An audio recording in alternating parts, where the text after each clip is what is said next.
Well, my name is Ian Blackburn, and it's about time to start another episode of Zoom into Wine.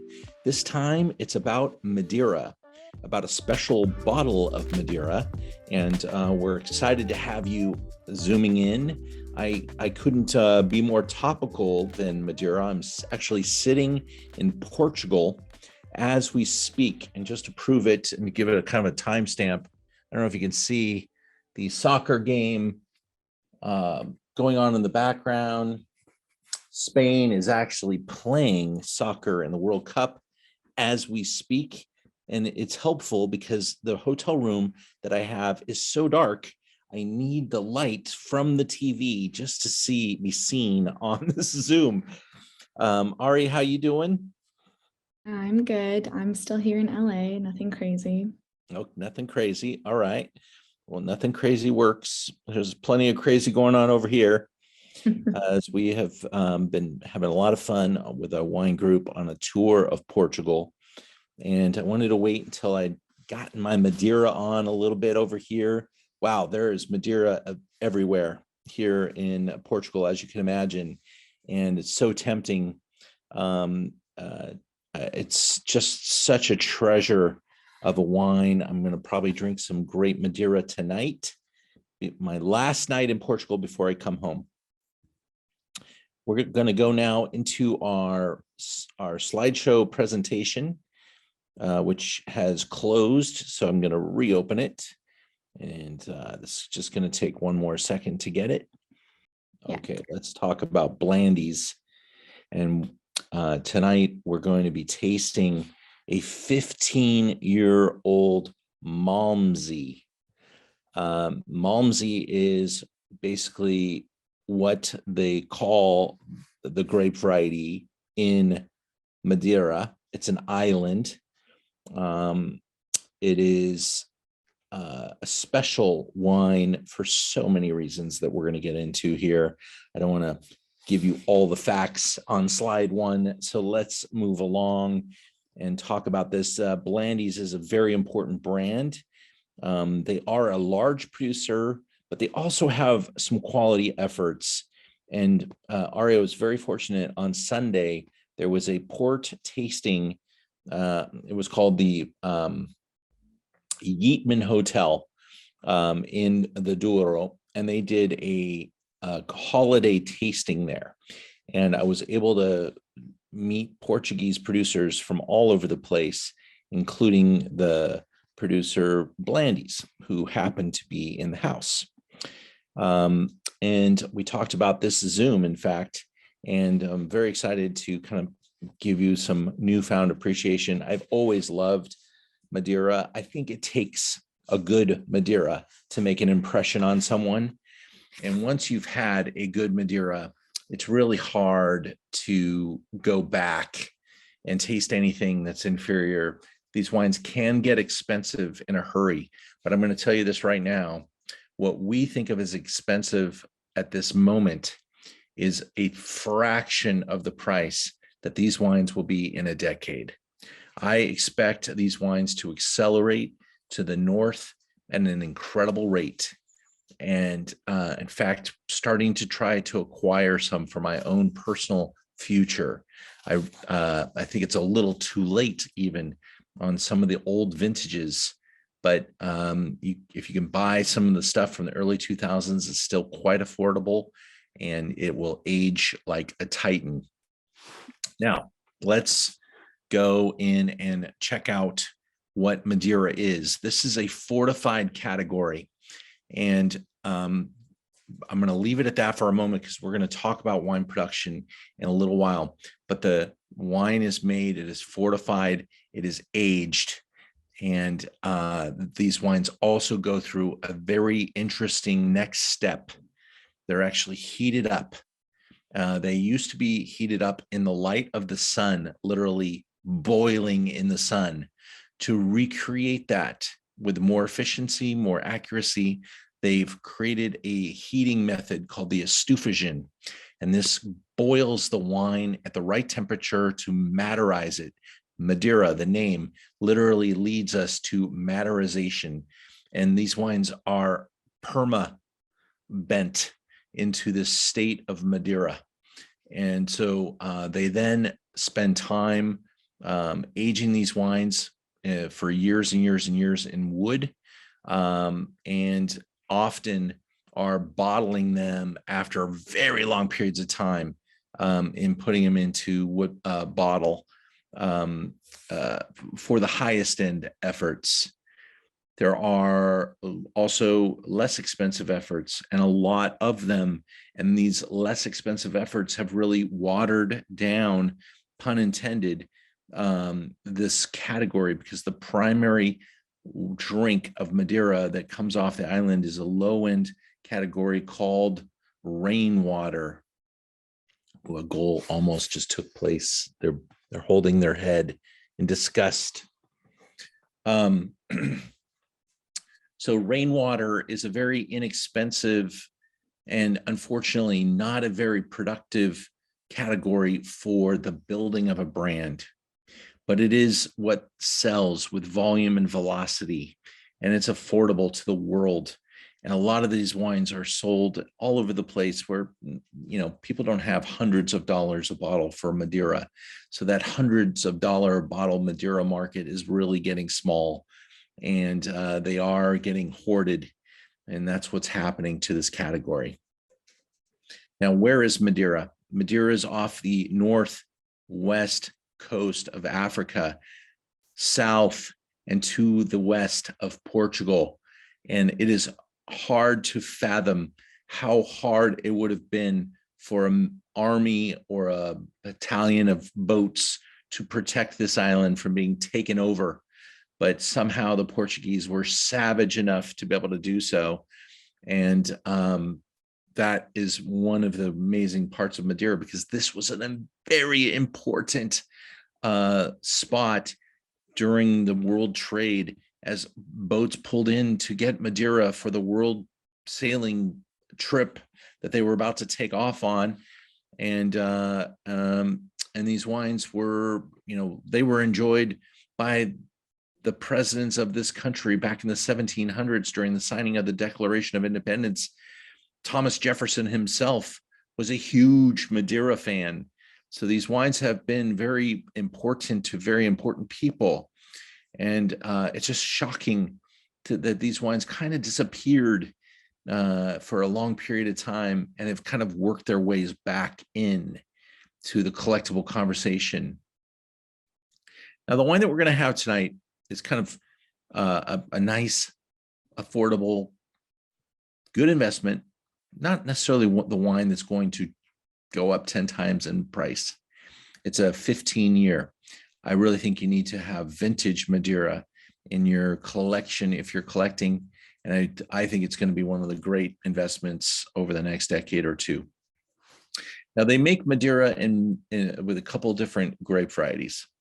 And because of the length of this Zoom tonight, we're just going to tread lightly on this topic. And we'll maybe have a more intensive Madeira educational session in the future.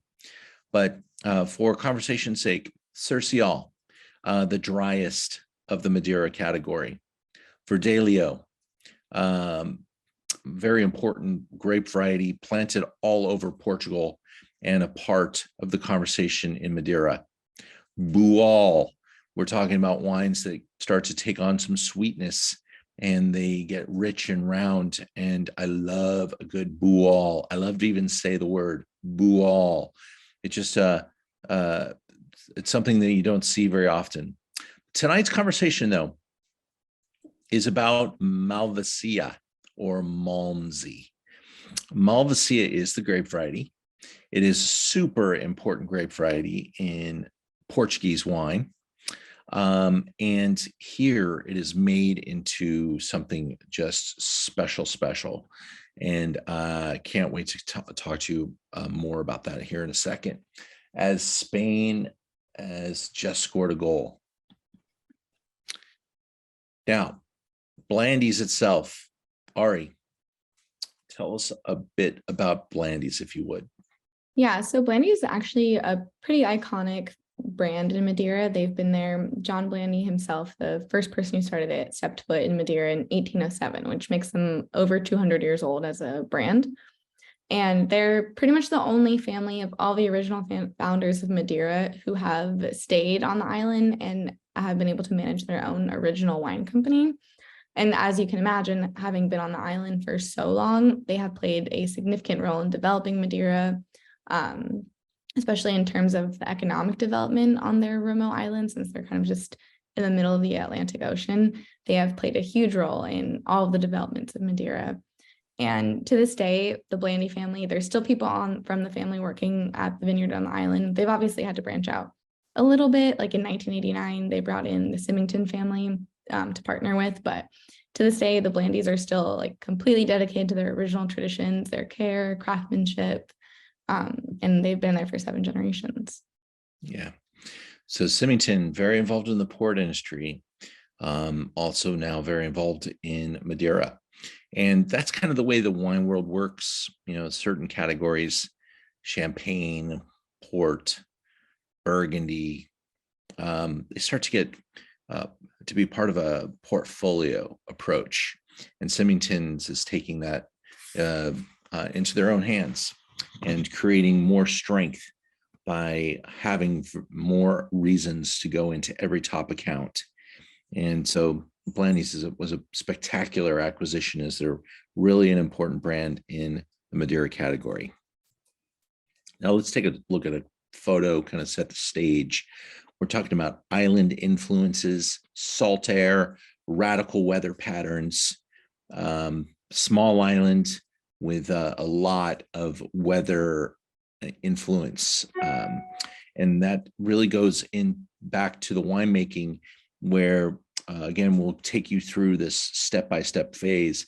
We got just regular winemaking, where they pick the grapes, destem, press the grapes, ferment, but then they fortify. Then they go to the estufagem. Sometimes the wines are fortified and barrel aged. Sometimes they, and almost all the time, they go to the estufagem and then spend a long period of time in aging. But there are some styles that you go from the fortification to the barrel to the bottle without the estufagem as well. But the estufagem process helps make the Madeirized wine in a very efficient process and very consistent process. And then it goes to the larger wood barrel, which really slows down the aging process. All you got is evaporation, and then into bottle after long periods of time, which usually spells economic disaster for a winery, because they have to hold the wine for a generation, and that is expensive to do. Now, the Symingtons know how to balance that equation. They know how to fix things with their port wine portfolio. They're really in good financial shape, and they've got great distribution worldwide. So that's the success formula. But these wines tend to be sold bottles at a time. Top accounts like restaurants, mostly Michelin star type of places, get the expensive wines. The lower end wines may see some grocery distribution, may see some even liquor store, smaller wine shops. But the collectible stuff really goes to an elite set of accounts. Here, look at this vineyard right on the cliffs overlooking the ocean. You can't imagine something even with more oceanic influence than a vineyard like that. And that is what we're looking at. And weather patterns, global warming, everything, it's really put some challenges on the island. And it's challenging for wine production going forward worldwide, but certainly on a small island right around the equator, you're going to have some really significant issues. Let's get into the wine that we're tasting itself, the Blandy's 15-year-old Malmsey. This is wine that goes fermentation off the skins with natural yeast at temperatures between 18 and 21 degrees centigrade.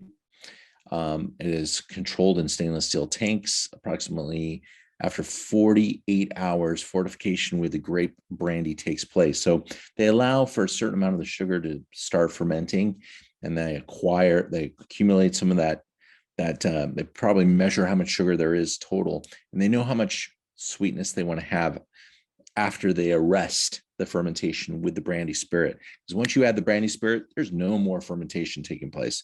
So you forever preserve that sweetness factor. This 15-year is the kind of the average age. So they're able to take some younger, some older, blend it together and make it taste like it's 15 years old. They're American oak casks. They store the wine in Funchal, which is the capital of Madeira. Let's see, what else can I say? The wines aging are done in traditional large casks. And it's maybe even more like Solera, where they've got different aged barrels and they continue to blend them together to create longer aging wines. During the aging, the wine underwent regular racking. That's how you clean the wine. Continue to clean it, solids falling out, color coagulation, things like that. You continue to rack it clean before finally being bottled. You start to get some different type of aromas with age. Now, good news, bad news. These wines age forever. Bad news is they tend to need a good amount of time to start to take on some of the more advanced, complex aromatics, smells, and flavors. So the inexpensive Madeira doesn't really achieve much complexity. You'll get that nice little sweetness and a little bit of, and by the way, the acidity profile on these wines, ever in a blind tasting, if you have a wine that has off the Richter scale acidity, you could suspect it's from Madeira, because these wines have the highest acid profile of any wine on the planet. And that's what keeps these wines fresh, long aging, and really quite able to quench your thirst and to deliver something that's really remarkable on the palate. Now, I love this 15-year Malmsey. I have poured it, recommended it, poured it again at different events, parties, tastings, my own home. You open a bottle of this 15-year Malmsey and you will have a bottle that you can taste for the next year longer. I mean, I keep a bottle of 68 Madeira in my wine cellar, and every year I go in and taste a birth year wine. I'm born in 1968. And so every year I taste from this bottle of 68, and that's just really what this wine will allow you to do. It's fully oxidized, it's cooked, it's maderized. And so this this style just really has something special to offer for an infinite amount of time. Now, in the 15-year phase, and the reason why I find 15 particularly important, because they do sell 5 and 10, but 15 is where it really starts to get some advancement, some interesting character. Prices jump a good amount, but not, I mean, you're going to pay $30 for a 20, or I'm sorry, 10, and probably $25 for a 5. So getting up to around $50 for this 15-year-old Malmsey, or even higher. Prices are continuing to rise. This wine really does offer something, a value. I think that 15 years is the number you want to get to. This is just a tremendous asset for your cellar. Now let's smell and taste this wine together. I'm going to do this virtually. I did just have a Malmsey yesterday in this event that we were at the Eatman, and you get this amazing sizzling, salty caramel and orange peel accent in the nose, dried fruits, and just that cleanliness of the acidity which comes bracing through after you've had this wonderfully rich. Now, Malmseys are sweet, and they do push into the highest level of sweetness in the Madeira category, but they are not candy. And so I like how it goes from the sweetness factor to that drying sensation that really cleanses the palate, leaves you refreshed, does not cloying. There's nothing cloying about Madeira. And it's just a fantastic thing to pair with life, with the conversation, extend the conversation at the holiday party. Have a glass of Madeira. As far as food and wine pairings, cheeses, absolutely. Blue cheeses, wonderful. I like it with potentially things like creme brulee, things like apple pie. But, frankly, for me, Madeira is all about having a glass of Madeira. And I would throw pairing needs to the wind.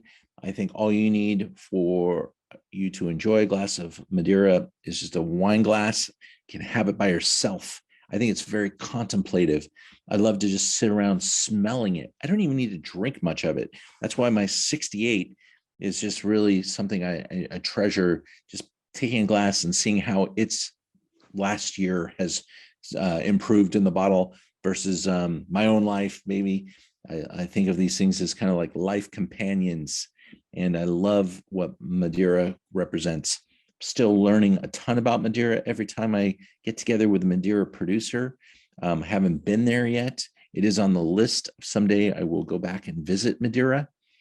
But wow, these wines are good. And you're going to see an increasing selection of Madeira at the Merchant of Wine. We've already got a full range of different varietals, and most of them from Blandy's at this point, but we'll continue to source from different sources and really keep our collection interesting, because Madeira is important. And I want to be a leader in the Madeira and dessert wine category. Like I've been telling you for months, I believe the bottom is in on dessert wine. We've hit the bottom and we're bouncing back. These are wines that everybody should have in their cellar going forward. I hope you enjoy your 15-year Malmsey, and I hope that it keeps you company throughout the rest of this year into the holidays. Share it with a friend, turn them on to something really exciting. Madeira is exciting. And I thank you guys and hope you have a fantastic week. Thank you very much. Check out Zoom into Wine for our upcoming classes and events. Next week, we are in Jerez for a sherry tasting, and I will be on that Zoom live from Los Angeles. And I look forward to seeing you then.